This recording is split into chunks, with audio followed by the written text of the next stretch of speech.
आप स्वागत है। बताइए मार्केट के मूड को आप किस तरह से पढ़ रहे हैं?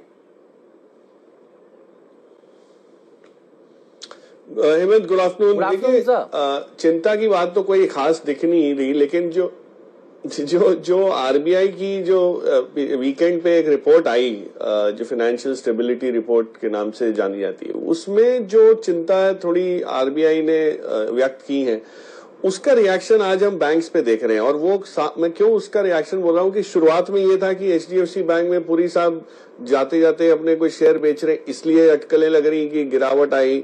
आईसीआईसीआई बैंक में सब अपग्रेड अच्छे खासे आए, नंबर्स अच्छे आए, फिर भी गिरावट आई। तो ये जो माहौल गिरावट का या संदेह का जो बनना शुरू हुआ है, वो इसलिए हुआ है कि फाइनेंशियल स्टेबिलिटी रिपोर्ट में कहीं ना कहीं लोगों को ये होने लगा है कि आरबीआई एक चेतावनी दे रहा है कि सिस्टम में स्ट्रेस है।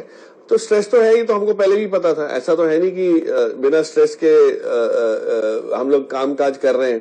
और खास करके जो ये लॉकडाउन की प्रक्रिया जब से शुरू हुई है, उसमें जो अर्थव्यवस्था पे आंच आई है, उसमें स्ट्रेस बढ़ना स्वाभाविक था। सो आई वुड बिलीव ये रिएक्शन अंडरस्टूड है। कोटक के नंबर्स जो जिस प्रकार के आए हैं, अगर आप मेरे को अलाउ करें कोटक पे 1 मिनट बोलने, तो कोटक के नंबर्स में जो एनपीएस को लेके चिंता बड़ी है या ग्रॉस एनपीएस को लेके, वो इसलिए है कि बुक एक्सपैंड नहीं हुई है। नॉर्मल जगह, बाकी जगह क्या हो रहा है कि लोन जारी है देने, और जैसे ही आपकी लोन की मात्रा बढ़ जाती है, एज अ परसेंटेज भी वो कम हो जाते हैं और नए एनपीएस क्रिएट नहीं होते। यहां पे क्या हुआ है कि सिर्फ पुराने लोन बुक को थोड़ा बहुत इंक्रीमेंटल एक्सपेंशन के चक्कर में आपके परसेंटेज ऑफ एनपीए थोड़ी सी डिस्प्रोपोर्शनेटली हाई लग रही है। बट वो कंजर्वेटिज्म है कोटक बैंक का, और उन्होंने पैसे सबसे पहले जुटाए, बहुत संभल के लेंडिंग करते हैं, बहुत सोच समझ के करते हैं। तो मुझे नहीं लगता कि कोई खास इसमें नेगेटिविटी इतनी होगी। हाँ, जो स्लिपेजेस का आंकड़ा है उसकी क्लैरिटी आनी बाकी है कि भाई कहां से आया है, कितने अकाउंट्स में ये डैमेज आई है। और वो अगर आपको लगता है कि नॉन रिकरिंग है, कि यहाँ पे इस पे अंकुश लग सकता है, तो वापस प्रीमियम वैल्यूएशन जो कोटक को मिलता है वो मिलना शुरू हो जाएगा। सो मेरे हिसाब से एक झटका जो था वो ये नंबर्स की वजह से आया है, मार्केट ने उसको रीड किया है। But I don't think Kotak में इतनी चिंता की बात है। ओवरऑल बैंकिंग पैक में हाँ स्ट्रेस है, इस वजह से बैंक निफ्टी के ऊपर जो वीरू भी समझा रहे थे, लेवल्स की बात कर रहे थे, वो आपको दिख सकते हैं, क्योंकि वॉलिटिलिटी वहां पे ज्यादा होगी, वीकनेस ज्यादा हो सकती है।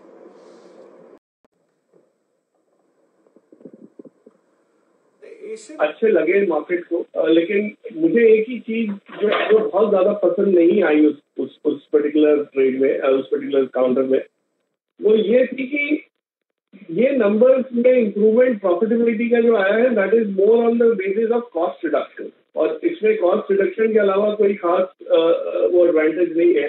टॉप लाइन एक्चुअली कॉम्प्रोमाइज हुई है, तो कहीं ना कहीं एक स्लोडाउन का इम्पैक्ट अभी भी है। तो ये जब निकलेंगे स्लोडाउन में से, लॉकडाउन को लेकर जो चिंताएं हैं ये सब जब जाएंगी, तब आपको ये हाँ, लेकिन जिस हिसाब से इसने होल्ड किया है और नंबर्स मेंटेन किए हैं, उससे साफ जाहिर है कि ये ऐसी कंपनी आपको कितनी मजबूती आपके पोर्टफोलियो को दे सकती है, उसका अंदाजा लोगों को एक बार फिर रीइंफॉर्मेशन हुआ है। तो उसको पकड़ के रखें। अगर है आपके पोर्टफोलियो में, चिंता ना करें, तो नया ऐड करने की अभी बहुत जल्दबाजी ना की जाए। दिक्कत क्या है बाप दीवान साहब, आप इन पाइप कंपनियों में ये बताइए, प्लीज समझाइए। क्योंकि आप देखिए, चाहे वो जेएसडब्ल्यू स्टील हो या फिर दूसरी पाइप कंपनियां हो, महाराष्ट्र सीमलेस, नंबर्स के फ्रंट पर डिसअपॉइंटमेंट आता है। पहले चर्चा चलती थी कि यहां पर डंपिंग खूब हो रही है, फिर बीच में डंपिंग ड्यूटी भी लगी। कैसे देखते हैं आप इस स्पेस को? नहीं हेमंत, देखिए, ये सारी कंपनीज की वल्नरेबिलिटी यानी जो इनकी वीकनेस है, वो इसलिए रहती है कि कभी ना कभी रॉ मटेरियल को लेके या वर्किंग कैपिटल को लेके या ऑर्डर बुक को लेके, मार्जिन्स को लेके जो चिंताएं बनी रहती हैं, वो सारी इनको रिजल्ट्स में आपको बहुत जल्दी वो हो जाती है, क्योंकि इनके कॉन्ट्रैक्ट्स लंबे होते हैं। जो काम काज करते हैं वो 12 महीने 18 महीने में इनका रियलाइजेशन का इंप्रूवमेंट दिखता है, लेकिन जो डैमेज है वो हर क्वार्टर में भी दिख सकता है। सो थोड़ा सा वो साइकिल का वो रहता है, क्योंकि कैपिटल गुड्स और प्रोजेक्ट्स वाला जो भी बिजनेस होगा वो थोड़ा सा लॉन्ग टर्म इम्पैक्ट वाला होगा। तो अच्छाई जो है उसको समय ज्यादा लगता है, बट जो वीकनेस है वो झलकने लगेगी आपकी हर क्वार्टर में। तो उस लिहाज से ये रहेगा, 4 क्वार्टर खराब जाएंगे तो एक अच्छा जाएगा। सो वो एक साइकिल की एक्सेप्टेंस आपको थोड़ी सी ज्यादा बना के रखनी पड़ेगी। एक चीज और वीरू जो रहे हैं। दीवान साहब, आपके फेवरेट्स क्या होंगे इस स्पेस में और आपकी एक्सपेक्टेशन क्या है? अब आगे आने वाले नतीजों में दीपक के नंबर्स भी आएंगे, 29 तारीख को चंबल के नंबर्स भी आएंगे, इवन NFL 30 तारीख को इसके नंबर्स भी आएंगे। आपके फेवरेट्स क्या है इस स्पेस में? देखिए, इस स्पेस में डिफरेंशिएट करने की कोशिश करूंगा कि एक तो ये है कि आपके पास फर्टिलाइजर वाले प्लेयर्स हैं और दूसरा है जो स्पेशलिटी केमिकल्स या केमिकल्स वाले, जो यातिन ने जैसे बताया दीपक नाइट्राइट जिसमें पीछे करता है। मेरे हिसाब से दीपक नाइट्राइट के डेट रिडक्शन और बैलेंस शीट इंप्रूवमेंट जो है इस तिमाही के बाद जारी रहेगा और वो आपको और एक मौका, सुनहरा मौका बनता हुआ दिखेगा उसमें। बट फर्टिलाइजर स्पेस में चंबल से अच्छी कंपनी कोई एनुअल डिस्क्लोजर है कि मेरे पास लॉन्ग टर्म बेस्ड पोर्टफोलियो में काफी समय से है ये स्टॉक, और मुझे ये यकीन है कि जो कैपेसिटी एक्सपेंशन किया है इन्होंने गत कुछ पिछले 8-10 क्वार्टर्स में, उसका आपको सब जो इम्प्रूवमेंट जो होते हुए जो है वो आगे चल के दिख सकता है।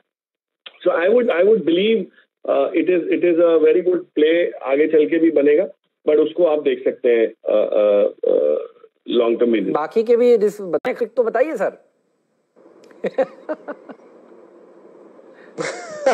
नहीं, सो ऐसा है कि वो आप चाहें या ना चाहें पर वो ट्रेडर्स हैट पहननी पड़ती है आजकल, क्योंकि उसका रीजन है कि माहौल इस टाइप का हो गया है कि बहुत लॉन्ग टर्म क्लैरिटी ना होने की वजह से जो कुछ कम सीमा में ही आपको वो काम करने को मिल रहा है, कम टाइम लिमिट्स में, उसमें ही आप काम कर सकते हैं। उस लिहाज से अगर हमने जैसे पिछली बार बात की थी CDSL जैसे अच्छे स्टॉक्स की जो सदाबहार रह सकते हैं, ग्रोथ आ सकती है, आपने देखा उसमें नंबर्स के बाद परफॉर्मेंस भी इतना अच्छा जो कंट्रीब्यूट किया, उसने नंबर्स ने कंट्रीब्यूट किया। मैंने एक स्टॉक आपको पहले भी एक जिक्र किया था लेकिन वो इतना चला नहीं, लेकिन कंजम्पशन के आंकड़ों को देखते हुए, चाहे वो हैवेल्स के हो या एशियन पेंट्स के हो या जिसके भी हो, मुझे ये लग रहा था कि अभी भी वहां जगह है थोड़ी सी अपसाइड की, वो है ज्योति लैबोरेटरीज। तो एज अ ट्रेडर वापस मैं ये क्लैरिफाई कर रहा हूं अहमद कि ये ट्रेडिंग बेट है। ये हो सकता है 10-15 दिन में आपको एक अच्छा मूव दे दे, क्योंकि एक कैचअप प्ले करना बाकी है इसके अंदर। बट इसको आप लॉन्ग टर्म पोर्टफोलियो में रखेंगे तो इसकी तुलना मैरिको या नेस्ले या HUL से करने जाएंगे तो वो मैच नहीं होगा। तो इसको उस लिहाज से ना देखें, ये स्पष्ट कर रहा हूं मैं कि ये ट्रेडर्स हैट पहन के बता रहा हूं मैं, it's not yet a long term pick. पर लॉन्ग टर्म बेसिस पे आपको अगर लेना हो तो ऑफकोर्स टाटा कंज्यूमर और ये सब इस फील्ड में हम लोग ने पहले ही डिस्कस किया हुआ है, जो आपको ज्यादा सराहनीय है जिनके परफॉर्मेंस एक्सपेक्टेशंस। बट एक शॉर्ट टर्म बेसिस पे अगर आप करें देखें तो एक इसमें अभी भी थोड़ी सी जान है, जिसमें 10-15% की एक अपसाइड के लिए अगर कोई ट्रेड करना चाहे तो ज्योति लैबोरेटरीज को आप देख सकते हैं।